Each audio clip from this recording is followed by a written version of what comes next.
नमस्कार दोस्तों। आज हमारी एक्सेल बीबीए की 10वीं क्लास है। ठीक है, जिसमें हम जानेंगे कि जो हमने एडमिशन फॉर्म बनाया है स्कूल का उसको अपडेट कैसे करते हैं, उसके रिकॉर्ड को अपडेट अपडेट कैसे करेंगे। ठीक है, फर्स्ट क्लास में जो कि 9th क्लास थी, इसके फर्स्ट प्रोजेक्ट में हमने सीखा था कि जो है इनपुट कैसे कैसे करते हैं डेटा। ठीक है, इस क्लास में हम सीखेंगे कि फॉर्म को अपडेट कैसे करेंगे और अपडेट करने के बाद उसको दोबारा से रिकॉर्ड में कैसे भेजते हैं। आज हम उसके बारे में जानेंगे। मैं आपको थोड़ा इसकी और जानकारी में ये देना चाहता हूँ कि जो है कि ये जो तरीका है ऑफसेट क्लास को लेकर के हो रहा है। ठीक है, इस क्लास में हम भी ऑफसेट के बारे में ही जानेंगे क्योंकि हमने इससे पहले ऑफसेट की क्लास को ली थी। मैं कई तरीकों से हम फॉर्म को अपडेट कर सकते हैं, कई तरीकों से फॉर्म में डेटा इनपुट कर सकते हैं। ठीक है, और भी तरीके होते हैं जिन तरीके से हम फॉर्म के अंदर डेटा भेज सकते हैं। बशर्ते क्योंकि अभी हम ऑफसेट की क्लास की बात कर रहे हैं, तो मैं यहाँ पे आपको दोनों क्लासेस के अंदर ऑफसेट से डेटा इनपुट करना और ऑफसेट से डेटा इंपोर्ट करना और साथ ही साथ ऑफसेट से ही डेटा अपडेट करना मैं आपको सिखा रहा हूँ। ठीक है, तो कंफ्यूज नहीं होइएगा कि और भी कई तरीके हैं जिनके माध्यम से हम कर सकते हैं, तो हम ऑफसेट को क्यों इस्तेमाल कर रहे हैं। हम ऑफसेट का इस्तेमाल इसलिए कर रहे हैं क्योंकि अभी हमारी क्लासेस जो चल रही है वो ऑफसेट के लिए ही चलेगी, हम ऑफसेट को बेहतर तरीके से समझ सकें। ठीक है, चलिए, ये सेम वही फॉर्म है जो कि हमने क्लास 9th में हमने देखा था। ठीक है, आज हम सीखेंगे कि इस फॉर्म में हम डेटा कैसे लेकर के आएंगे।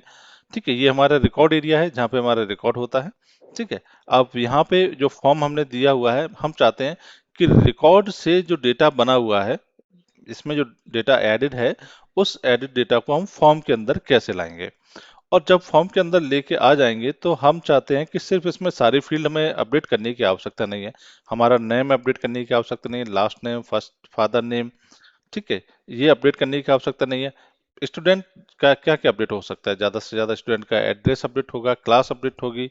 ठीक है, और फोन नंबर और ईमेल आईडी अपडेट हो सकती है। पर हम सारी चीजें अपडेट ना करने के बजाय हम इस फॉर्म में सिर्फ और सिर्फ उसकी क्लास और उसका फोन नंबर अपडेट करना सीखेंगे। ठीक है, जैसे अगर आप क्लास और फॉर्म नंबर अपडेट करना सीख, फोन नंबर भी अपडेट करना सीख जाते हैं, तो आप बाकी की सारी चीजें भी उसी तरीके से अपडेट कर सकते हैं। समय को बचा ध्यान में रखते हुए जो है मैं सिर्फ आपको जो है इन दो चीजों पे अपडेट करना सिखा रहा हूँ। ठीक है, मैं इसमें एग्जांपल के तौर पे आपको सिर्फ यही दो चीज दिखाऊंगा, एक क्लास और दूसरा फोन नंबर। बाकी की सारी चीजें आप अपने प्रैक्टिस में खुद अपडेट करने की कोशिश कीजिएगा। चलिए, सबसे पहले हम बात करते हैं डेटा को इंपोर्ट करना। ठीक है, कि हम डेटा को इंपोर्ट कैसे करते हैं। ठीक है, तो मैं इसके लिए एक कोड हम लिखते हैं। ठीक है, मैं ऑल्ट F11 पे जाता हूँ। ये हमारा पुराना कोड है जो कि हमने उसमें मॉड्यूल 1 में बनाया था इनपुट करने के लिए। अब हम नेक्स्ट मॉड्यूल लेते हैं जिसके काम क्या होगा, डेटा को इंपोर्ट करने के लिए। कहाँ पे, फॉर्म में। चलिए, मैं यहाँ पे लगा देता हूँ सब, लिख देता हूँ इंपोर्ट फॉर्म। ठीक है, अब मुझे यहाँ पे इंपोर्ट फॉर्म में कोड लिखना पड़ेगा, तो मुझे यहाँ पे कुछ चीजें हैं जो कि समझनी होंगी और साथ ही साथ ये लॉजिकल चीजें होती हैं जो कि हमें अंडरस्टैंड करनी होती हैं। ठीक है, मैं जब कोई भी डेटा लूंगा तो मेरा डेटा यहाँ मौजूद होना चाहिए। ठीक है, और वो यूनिक होना चाहिए। ठीक है, इस तरीके के लिए क्या है, यूनिक होना चाहिए। अगर कोई डुप्लीकेट डेटा है तो वह जो डेटा सर्च या करने में प्रॉब्लम हमारे पास आएगी। ठीक है, तो हमारे पास बेसिक तरीका यही है कि सबसे पहले हमारे पास क्या होना चाहिए, यूनिक डेटा होना चाहिए, यानी कम से कम जिससे हम, यूनिक का मतलब ये है कि कोई भी इसमें डुप्लीकेट डेटा ना हो। अगर डुप्लीकेट डेटा है तो हमें उसको यूनिक बनाना पड़ेगा। फिलहाल उस प्रोसेस को हम आगे समझेंगे कि किस तरीके से मल्टीपल डेटा को हम यूनिक डेटा बनाते हैं। ठीक है, फिलहाल हम ये मान के चलते हैं कि हमारे फॉर्म में यूनिक डेटा मौजूद है, तो मैं इसमें कुछ एंट्रीज कर देता हूं। मैं लिख देता हूं गजेंद्र सिंह। ठीक है, हाकिम सिंह। मैं यहाँ पे डाल देता हूँ 12th। ठीक है, और मैं यहाँ डेट ऑफ बर्थ डाल देता हूँ 3 जन 1986। ठीक है, मैं यहाँ पे एड्रेस डाल देता हूँ। ठीक है, मैं डाल देता हूँ इंद्रमणि नगर। ठीक है, मेरा 30पुर एरिया पड़ता है, डिस्ट्रिक्ट ग्वालियर। ठीक है, मैं जिप कोड में कुछ भी लिख देता हूँ। ठीक है, स्टेट डाल देता हूँ मध्य प्रदेश। फोन नंबर में कुछ भी लिख देता हूँ। ठीक है, ये मैंने फोन नंबर डाल दिया और मैं यहाँ पे लिख देता हूँ ईमेल में कुछ भी। ठीक है, और मैं क्या चाहता हूँ, मैं इसको जो है अब अपडेट करना चाहता हूँ, मैं सबमिट करूंगा। तो मेरा डेटा क्या हो जाएगा, यहाँ पे जाकर सबमिट हो गया। अब आप देखोगे यहाँ पे मेरा रिकॉर्ड आ चुका है, जो कि पिछली बार नहीं था। मैं कुछ सैंपल के लिए और रिकॉर्ड ले लेता हूँ। ठीक है, मैं डाल देता हूँ यहाँ पे पवन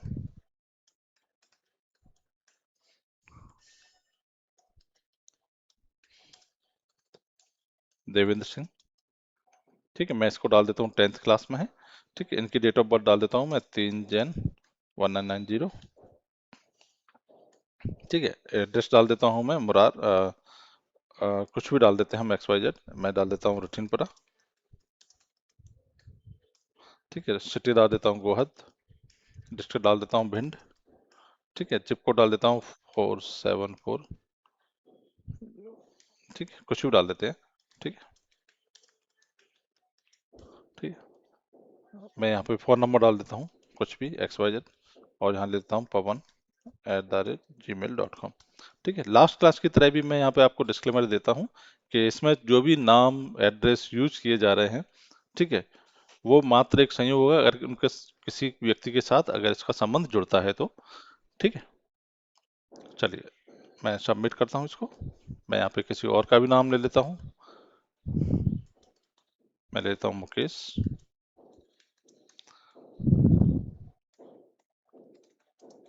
राठौर। दीपक राठौर। मैं इसको डाल देता हूँ, ये है हमारे 12th में। ठीक है, और मैं यहाँ डेट ऑफ बर्थ ले लेता हूँ 3 मार्च 1990।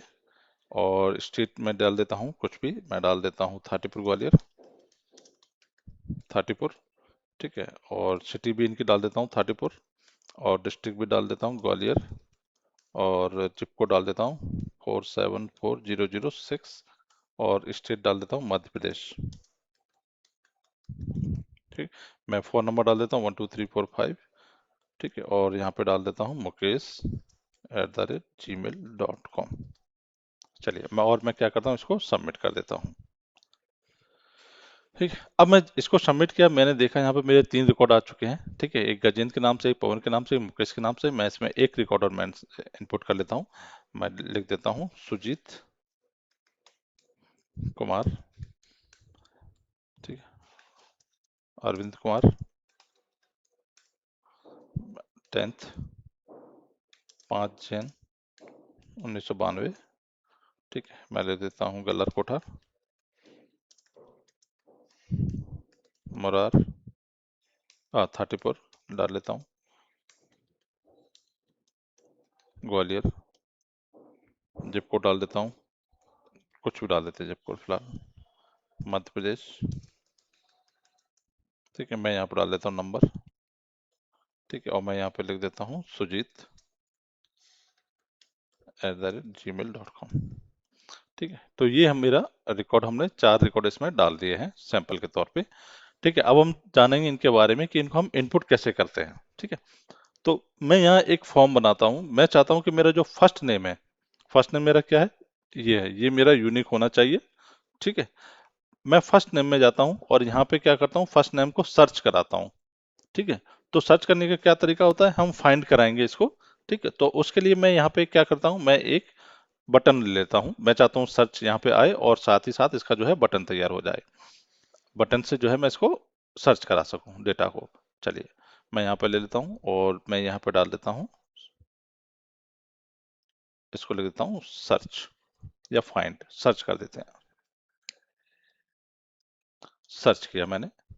ठीक है, और इसको मैं सेंट्रलाइज कर देता हूँ साथ में। ठीक है, ये मेरा हो गया। ये मेरा एक बटन बना के मैंने तैयार कर लिया है। ठीक है, बट ये बटन मेरा अभी एक्टिव नहीं है, आप देखोगे इस पे किसी प्रकार का जो है फंक्शन काम नहीं कर रहा है। ठीक है, तो हम सबसे पहले क्या करते हैं, अब हम इसके लिए एक वो बनाते हैं, मैक्रो। ठीक है, तो मैंने इंपोर्ट फॉर्म लिया हुआ है। ठीक है, अब मैं इंपोर्ट फॉर्म को यहाँ पे क्या करता हूँ, इसको इंपोर्ट करा देता हूँ। मैं ये लेता हूँ असाइन मैक्रो, असाइन मैक्रो में डाल देता हूँ इंपोर्ट फॉर्म, और मैं इसे ओके कर देता हूँ।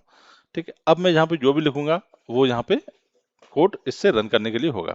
मैं चाहता हूं कि मेरा जो वैल्यू है कहाँ पे, E7 मेरा क्या है, फर्स्ट नेम। ठीक है, ये मेरा E7 है। E7 क्या है, मेरा फर्स्ट नेम। मैं चाहता हूं कि फर्स्ट नेम से वो सर्च करे। ठीक है, कहाँ सर्च करे, रिकॉर्ड के अंदर सर्च करे। ठीक है, रिकॉर्ड के अंदर जब सर्च करे तो उसके बेस पे बाकी के सारे जो फील्ड है वो मेरे क्या हो जाए, अपडेट हो जाए। ठीक है, चलिए तो मैं सबसे पहले इसमें क्या करता हूँ, तो जब मुझे इसमें कहाँ सर्च कराना है, मुझे रिकॉर्ड के अंदर सर्च कराना है, तो मैं जाता हूँ F11 करता हूँ। तो मुझे क्या करना है, सर्च कहाँ कराना है, मुझे रिकॉर्ड के अंदर। तो मेरी जो माउस कर्सर की जो पोजीशन होनी चाहिए वो कहाँ होनी चाहिए, वो रिकॉर्ड शीट पे होना चाहिए, ना कि फॉर्म शीट पे।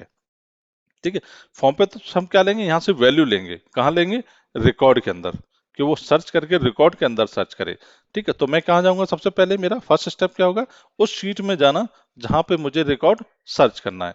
मुझे रिकॉर्ड सर्च कहाँ करना है, रिकॉर्ड शीट के अंदर। तो मैं यहाँ जाऊंगा शीट्स, ठीक, और मैं क्या लिखूंगा, रिकॉर्ड्स, रिकॉर्ड लिखा, और मैंने यहाँ पे शीट लिख दी और यहाँ पे कर दी सिलेक्ट। ठीक है, अब मैंने जब इसको सिलेक्ट किया, मैं यहाँ पे क्या करूंगा, जैसे मैं इसको देखूंगा तो मेरा सिलेक्ट हो गया, जहां पे भी माउस कर्सर होगा वो उसको ले लेगा। नेक्स्ट मेरा बनता है कि मुझे कोई एक ऐसी सेल देनी होगी जहां से मैं इसको आइडेंटिफाई करा सकूं, वैल्यू को, फर्स्ट नेम को। तो मैं क्या करूंगा, यहाँ पे लिखूंगा रेंज, यहाँ पे लिखूंगा A1, क्योंकि ये मेरा फर्स्ट सेल है, A1 डॉट सिलेक्ट। अब जब भी मेरा रिकॉर्ड में कहीं पे भी होगा, मैं मान के चलता हूँ यहाँ रखता हूँ, और इसको मैं यहाँ पे भी जाता हूँ, और मैं कहीं पे भी अगर इसको रन कराता हूँ तो ये सीधा मेरा कहाँ पहुंचेगा, A1 पे। ये देखो, माउस का जब मेरा कहाँ पहुंचेगा, A1 पे, ये मेरा A1 पे आ गया। इस तरीके से जो है हम जो है सबसे पहले इसको लोकेशन सेट करते हैं। लोकेशन सेट करने के बाद अब मुझे क्या करना है, मुझे करना है फाइंड। क्या फाइंड करना है, वो वैल्यू फाइंड करनी है जो कि फर्स्ट नेम यानी कि इस सीट के E7 में मौजूद हो। तो मुझे क्या करना है, सर्च। सर्च करने के लिए हम क्या लगाते हैं, सर्च क्या करना है, मुझे ओवरऑल शीट में करना है, रिकॉर्ड के इस डेटा में। तो ये सारी चीज हमारी क्या कहलाती हैं, सेल्स कहलाती हैं। ठीक है, तो ओवरऑल एरिया हमारा जब पूरे में सिलेक्ट करना है, तो मैं इसको क्या कहूंगा, इस सेल्स। तो मैं लाऊंगा और यहाँ पे लगा दूंगा सेल्स। ठीक है, सेल्स के बाद मैं लगाऊंगा फाइंड। ये मेरा फाइंड फंक्शन है जो कि इसके अंदर इनबिल्ड है, VBA के अंदर। ये वही फंक्शन है जिसमें कि हम एक्सेल में फाइंड और रिप्लेस करते हैं। सेम चीज इसमें हम एक्सेल के अंदर फाइंड करते हैं। ठीक है, अब हम देखते हैं इसको फाइंड कैसे करेंगे। मुझे फाइंड क्या करना है, पहला बोल रहा है कि फाइंड व्हाट।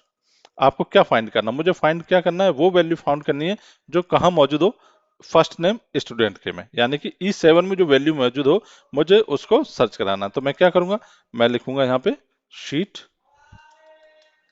शीट्स, और शीट में एक मेरा क्या है, फॉर्म। ठीक, फॉर्म के अंदर जाना है, और फॉर्म में भी मेरी कौन सी रेंज है, E7, E7। ठीक, डॉट वैल्यू। मैं यहाँ पे क्या करा रहा हूँ, मैं करा रहा हूँ कि मेरे फॉर्म में E7 के अंदर जो भी वैल्यू है वो उसको फाइंड करे। नेक्स्ट जब मैं इसको देखोगे तो आप देखोगे लिखा है आफ्टर, यानी किसके बाद। मैं कहता हूँ आफ्टर का हम यूज क्यों करते हैं, कि जब अब रिकॉर्ड में आएगा तो अगर कहीं पे भी माउस का जरूर होगा तो वो उसके बाद सिलेक्ट करना शुरू कर देगा। तो मैं कहाँ दे दूँ पोजीशन, A1 पे। अब मैं चाहता हूँ कि A1 से शुरू करे और फिर वो पूरी शीट में सर्च करना शुरू कर दे। ठीक है, तो मैं A1 सेलेक्ट किया हुआ है, मैं यहाँ पे ले देता हूँ आफ्टर एक्टिव सेल, क्योंकि अब मेरी A1 क्या है, एक्टिव सेल है, एक्टिव सेल। उसके बाद वो क्या हो जाए, वो एक्टिवेट हो जाए। ठीक है, वो सीधा सीधा क्या करे, उसको एक्टिवेट कर दे। अब मैं मान के चलता हूँ, मैं यहाँ लिखता हूँ क्या, मैं लिखता हूँ यहाँ पे एक रिकॉर्ड का कोई भी नाम ले लेते हैं, मुकेश ले लेते हैं। ठीक है, मैं फिलहाल जो है मुकेश पे फोकस करता हूँ। ठीक है, मैंने यहाँ लिखा मुकेश। ठीक है, और मुकेश को करने के बाद मैंने किया सर्च। देखो ये माउस कर्सर मेरा कहाँ पहुंच गया, मुकेश पे पहुंच गया। अभी मेरे माउस कर्सर यहाँ पे है, मैं फॉर्म पे जाता हूँ, सर्च करूंगा तो मेरा कहाँ पहुंच जाएगा, मुकेश पे पहुंच जाएगा। तो इस तरीके से जो है हम इसको फाइंड कर रहे हैं। तो यानी कि अभी तक हमारा जो फाइंड फंक्शन है वो सही से काम कर रहा है। अब बात आती है कि मैं मुकेश के बाद के जो सारे रिकॉर्ड हैं उनको अपडेट कैसे करूं। ठीक है, उनको कैसे लेकर के आऊं फॉर्म के अंदर। तो उसके लिए हम यूज करेंगे किसका, ऑफसेट का यूज करेंगे। हम मैं लेता हूं यहाँ पे, अब मैंने यहाँ पे फर्स्ट काम कर लिया अपना, कहाँ पे, फाइंड फॉर्म के जरिए मैंने इसको सर्च करा लिया। नेक्स्ट मेरा है स्टेप, अब मुझे क्या करना है, सेम चीज जो हमने लास्ट क्लास में सीखी थी, लास्ट टू लास्ट क्लास में भी सीखी थी हमने। ठीक है, जिसमें कि हमने क्या था कि हमारा लेफ्ट का जो हिस्सा होता है इक्वल टू से, जो LHS वाला होता है वो क्या करता है, वैल्यू को लेता है, और RHS वाला क्या करता है, वैल्यू को देता है। तो अब हम वैल्यू कहाँ ले रहे हैं, वैल्यू ले रहे हैं हम फॉर्म के अंदर। तो फॉर्म के अंदर अब हमें ये चीज पता होनी चाहिए कि क्या चीज है। ये है H7, क्या लेना चाहते हैं हम यहाँ पे, लास्ट नेम। चलिए मैं इसको पहले बनाता हूँ, यहाँ लिखता हूँ सीट्स, और मैं यहाँ पे ले लेता हूँ लास्ट नेम, कमेंट में LAST लास्ट नेम, और मैं यहाँ पे लिखता हूँ शीट, शीट्स, मैं यहाँ जाऊंगा फॉर्म, क्योंकि फॉर्म के अंदर हम डेटा ले रहे हैं, फॉर्म। ठीक है, उसके बाद हमारी रेंज क्या है? रेंज है हमारी H7। ठीक, मैं यहाँ पे जाऊंगा H7 डॉट वैल्यू। अब मुझे वैल्यू कहाँ से लेनी है? मुझे वैल्यू लेनी है रिकॉर्ड से, इस वाले से। ठीक है, अब चूंकि मैंने यहाँ पे सिलेक्शन पहले से ही ले रखा है, सर्च करने के बाद मैंने जब सर्च किया तो सर्च करने के बाद मेरी सेल की पोजीशन क्या होगी? मेरी वह नेम जहाँ पे मौजूद है, वो मुकेश के पास मौजूद है। तो अब ये मेरी क्या होगी? एक्टिव सेल हो गई। ठीक है, तो अब मैं क्या लगाऊंगा यहाँ पे? एक्टिव सेल इक्वल टू, कहाँ से वैल्यू लेनी है? एक्टिव सेल से वैल्यू लेनी है। अब एक्टिव सेल की वैल्यू हमारी तो ये है, पर एक्टिव सेल की भी किस क्षेत्र से वैल्यू लेनी है? मुझे सेम रो में से लेनी है, यानी मुझे रो चेंज नहीं करनी है, बट मेरा कॉलम चेंज हो रहा है। यहाँ पे 1 2 3 4, ये मेरा 0 हो गया। अब मुझे कौन सा कॉलम लेना है? 1, तो मैं यहाँ लगाऊंगा ऑफसेट। ठीक है, ये पूछा है रो, मुझे सेम रो में चाहिए, यानी कि मुझे कोई रो चेंज नहीं करनी है, बट कॉलम ऑफसेट पूछा है तो कॉलम मेरा 1 है। 1 क्यों? क्योंकि वहां पे मेरा राठौर मौजूद है, तो मुझे यहाँ पे इस तरीके से जो है चाहिए। अब मैं इसी चीज को सिर्फ सर्च करके देखते हैं क्या ये दोबारा वर्क करेगा। अगर मैं मुकेश को ही सर्च करता हूं तो यहाँ पे राठौर अपडेट होना चाहिए। मैं सर्च किया, देखिए, अब हम देखते हैं, फॉर्म पे जाते हैं, देखो मुकेश राठौर अपडेट हो गया। ठीक है, अब मैं यहाँ पे कुछ चीजें और लिख देता हूँ। ठीक है, अब मुझे सपोज किया कि मुझे अपडेट करने के बाद यहाँ पे स्टॉप ना हो, मेरा यहीं कहीं आ जाए, तो मैं क्या करूंगा? मैं यहाँ पे जाऊंगा और फॉर्मूला शीट्स, कौन सा, कौन सी शीट करना है मुझे? फॉर्म डॉट सिलेक्ट, वापस मुझे शीट पे ही जाना है, इसी शीट पे। और कौन से रिकॉर्ड पे जाना है? मेरा रिकॉर्ड नंबर कौन सा है? E7।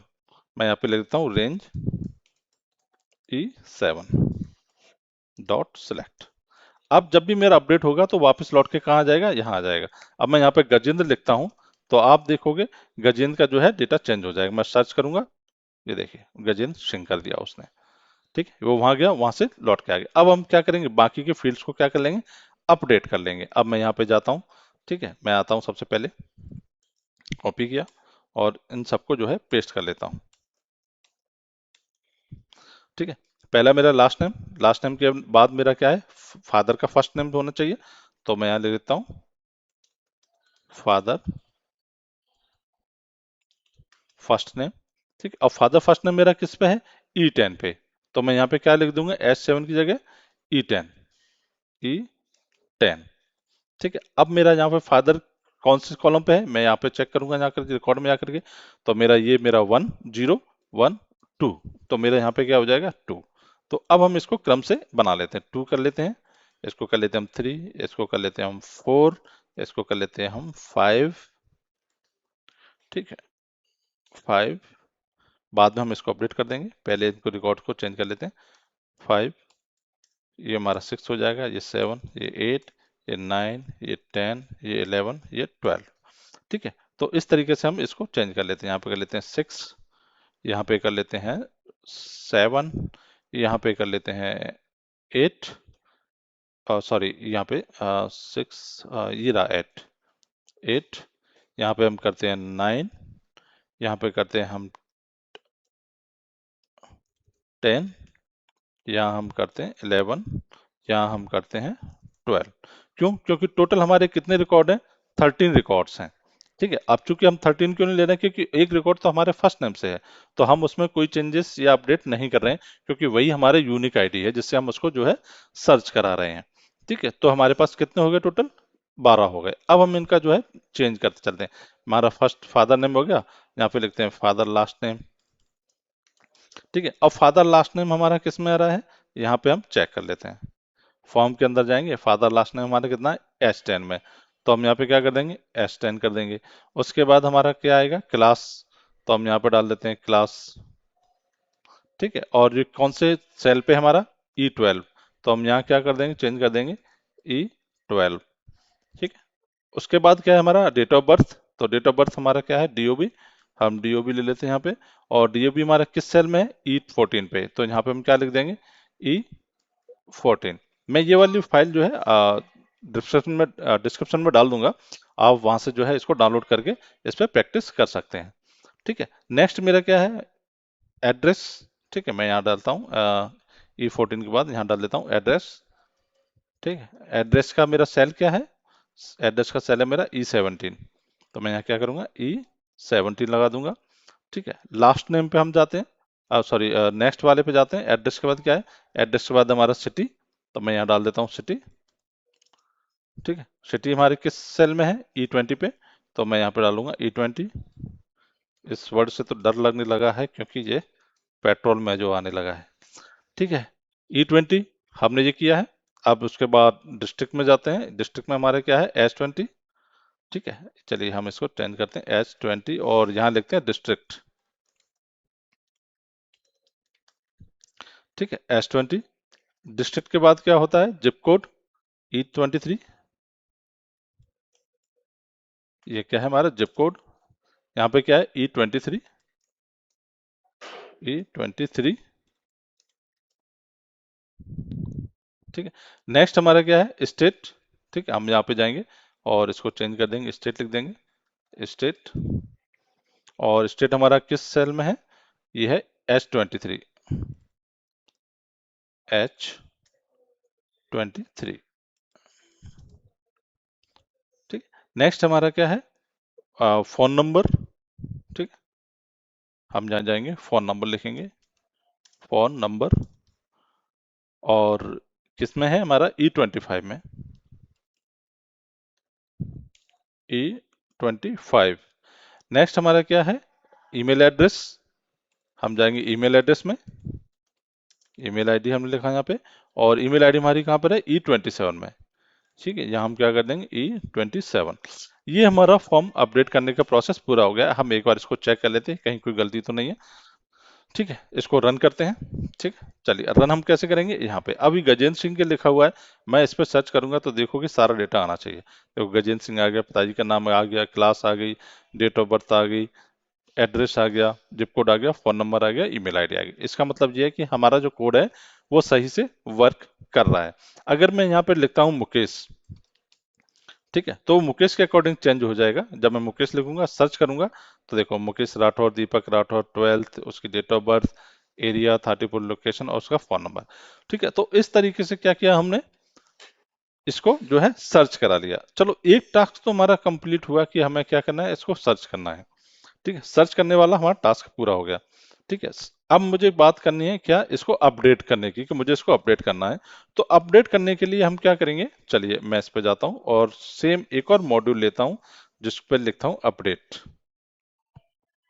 मैं यहाँ एक सब प्रोसीजर फिर से बनाता हूँ और मैं उसको लिख देता हूँ फॉर्म अपडेट। ठीक है, चलिए मैंने इसको लिया और यहाँ पे मैंने एक और बटन लेता हूँ। ठीक है, जो कि मैं यहाँ नीचे लाऊंगा क्योंकि हम अपडेट करते करते नीचे आएंगे, तो हम यहाँ पे अपडेट बटन हमारा नीचे होना चाहिए। पर चूंकि सर्च बटन मैंने नीचे क्यों नहीं लिया, क्योंकि हमें यहीं से सर्च करना है, तो यहीं की हम बटन हमने इसका बटन लगा दिया, जो है आप यहाँ पे डालो और यहीं से सर्च कर लो। तो बटन की पोजीशन कहाँ होनी चाहिए, इस बात पे भी जो है ये भी यूजर फ्रेंडली होना चाहिए कि हम बटन कहाँ दे रहे हैं। अब चूंकि रिकॉर्ड हम अपडेट करते जा रहे हैं, तो रिकॉर्ड अपडेट करते हैं हमारे पास वो नीचे आएगा, तो हमें वो बटन नीचे ही होना चाहिए, ना कि ऊपर की तरफ, कि वापस ऊपर जाना पड़े। चलिए, तो हम अपडेट क्या करने वाले, एक तो फोन नंबर और दूसरा क्लास। बाकी की सारी चीजों पे आप खुद प्रैक्टिस कीजिएगा। ठीक है, मैं चलिए यहाँ पे एक और बटन बना लेता हूँ। मैं इंसर्ट में जाता हूँ, शेप ले लेता हूँ और यहाँ पे लिख देता हूँ अपडेट।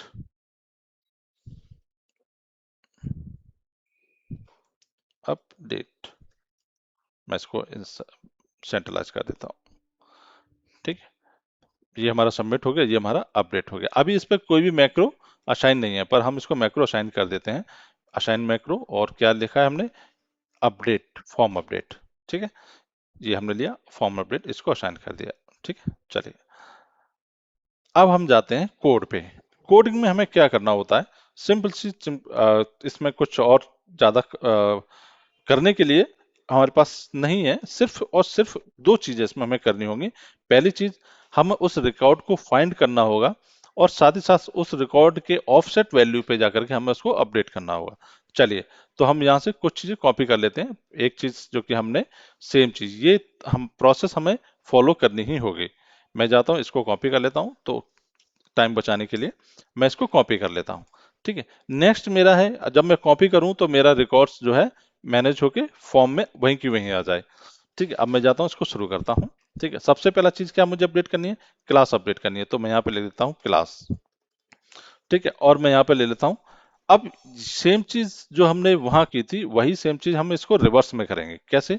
चलिए मैं यहाँ पे इसको लेता हूँ और इसमें मैं क्लास को ले लेता हूँ, ये रहा मेरा क्लास।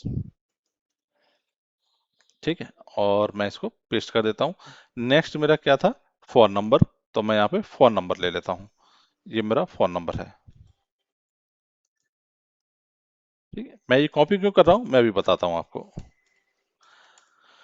ठीक है, मैं कॉपी करने का कारण ये था क्योंकि अभी हम सिर्फ वैल्यू क्या कर रहे थे, LHS वर्सेस RHS था। यानी कि फॉर्म में अपडेट करते वक्त हम क्या कर रहे थे कि इसकी वैल्यू जो कि एक्टिव सेल की वैल्यू है वो कहाँ स्टोर कर रहे थे हम, E12 में। अब हम क्या कर रहे हैं, इसको रिवर्स कर रहे हैं। अब ई सेल जो कि हमारा जो एक्टिव सेल है उसमें हम किसकी वैल्यू अपडेट करेंगे, E12 की। तो अब मैं इसको क्या करूंगा, रिवर्स कर दूंगा, कॉपी, जहां पे लिख दूंगा डॉट वैल्यू और इक्वल्स टू किसका दे दूंगा, ये। अब ये फोर में जो अपडेट वैल्यू होगी वो कहां से होगी, फॉर्म के E12 से अपडेट वैल्यू होगी। ठीक है, मैं इसको डिलीट कर देता हूं। सेम चीज हम यहाँ पे कर लेंगे। ठीक है, और यहाँ पे लिख दूंगा मैं डॉट वैल्यू।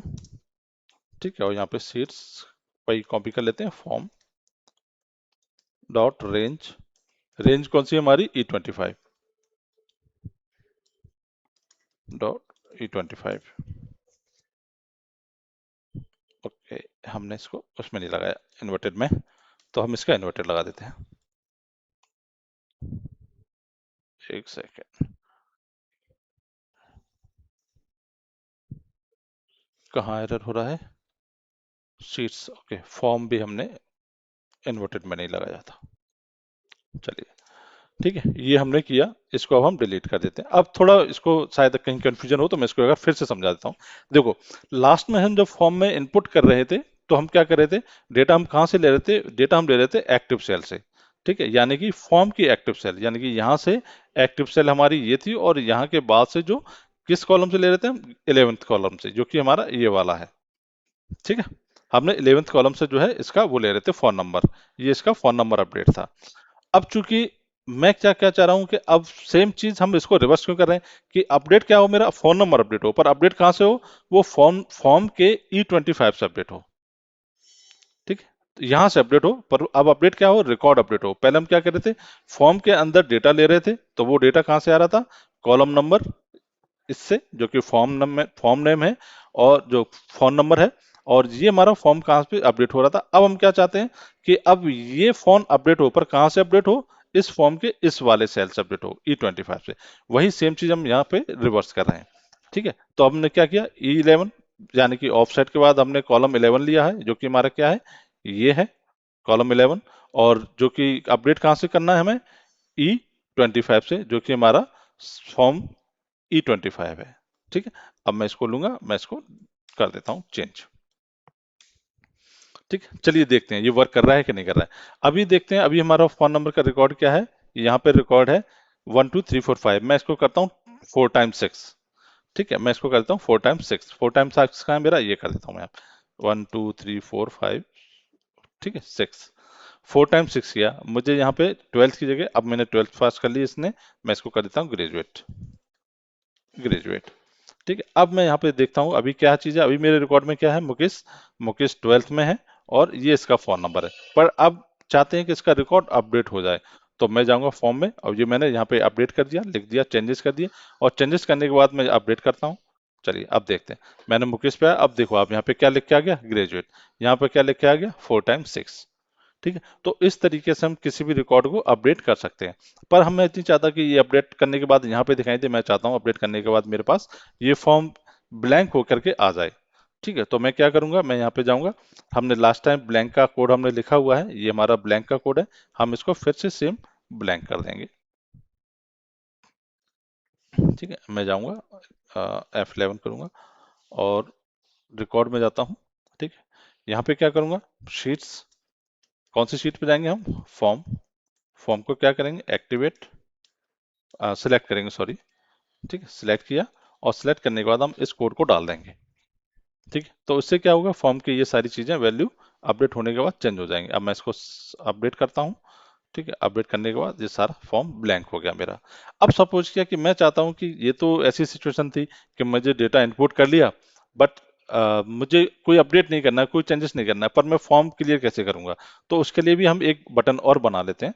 ठीक है, तो उसके लिए हम क्या करते हैं, यहाँ पे जाते हैं, इसको कॉपी कर लेते हैं और एक और सब प्रोसीजर बना लेते हैं जिसका नाम लिख देते हैं क्लियर, क्लियर ऑल। ठीक है, और मैं ये यहाँ पे कोड डाल देता हूँ। ठीक है, और अब मैं क्या करता हूँ, एक बटन बना लेता हूँ, चाहे ऊपर चाहे नीचे, कहीं पे भी हम बटन बना लेते हैं। मैं नीचे बना देता हूँ, मैं जाता हूँ इंसर्ट। ठीक है, मैं शेप में आया और मैं इसको यहाँ पे क्लियर कर देता हूँ। मैंने एक और बटन बना देता हूँ, ये हो गया मेरा क्लियर बटन। ठीक, यहाँ लिख देता हूँ मैं क्लियर, क्लियर फॉर्म कर देते हैं। ठीक, अब इसके हम कैसे यूज करते हैं मैं इसको बताता हूँ। इसको मैं जाऊंगा, असाइन कर दूंगा मैक्रो, मैक्रो असाइन किया मैंने, क्या लिखा, क्लियर ऑल। ओके किया। अब सपोज किया, क्यों मैंने इसका बटन क्यों बनाने की बात कर रहा हूँ, सपोज किया मैंने यहाँ पे लिख दिया गजेंद्र। ठीक है, मैंने यहाँ पे नाम डाल दिया, एक यूजर को सर्च करना है। ठीक है, सर्च किया, ये सर्च करने के बाद उसकी सारी की सारी डिटेल आ चुकी है। अब मैं इसमें कोई भी अपडेट नहीं करना चाहता, तो मैं क्या करूंगा, इस फॉर्म को क्लियर कैसे करूंगा? या तो मैं अपडेट करके सीधा क्लियर कर दूं, ऐसे छोड़ दूं, तब भी ये क्लियर हो जाएगा। मैं ऐसे सिंपल किया, अभी देखो उसने अपने आप अपडेट भी कर दिया और क्लियर भी कर दिया, तो उसमें कोई भी रिकॉर्ड में चेंजेस नहीं हुए। अब पर मैं चाहता हूं कि ये एक गलत प्रोसेस है। ठीक है, इस तरीके से नहीं होना चाहिए। मैं फिर से सर्च करता हूं मुकेश को, और मुकेश को सर्च करने के बाद मैं यहाँ पे रन कर देता हूँ। अब मैं क्या चाहता हूँ, मैं सीधा जो है अपडेट ना करके वो क्या करे, सीधा क्लियर फॉर्म कर दे। मैं जाऊंगा, इसको देखो क्लियर फॉर्म कर दिया। ठीक, तो इस तरीके से जो है हम फॉर्म को ऑफसेट के जरिए जो है क्या कर सकते हैं, मैनेज कर सकते हैं। हमें उसमें डेटा इनपुट करना हो तब भी हम उसको इनपुट कर सकते हैं, हमें डेटा सर्च करना हो तब भी हम सर्च कर सकते हैं, हमें डेटा अपडेट करना हो हम डेटा को अपडेट कर सकते हैं, और यदि हमें डेटा क्लियर करना हो तो हम क्लियर भी करते हैं। और ये सारी सारी चीजें हमने किससे की हैं, ऑफसेट फंक्शन से।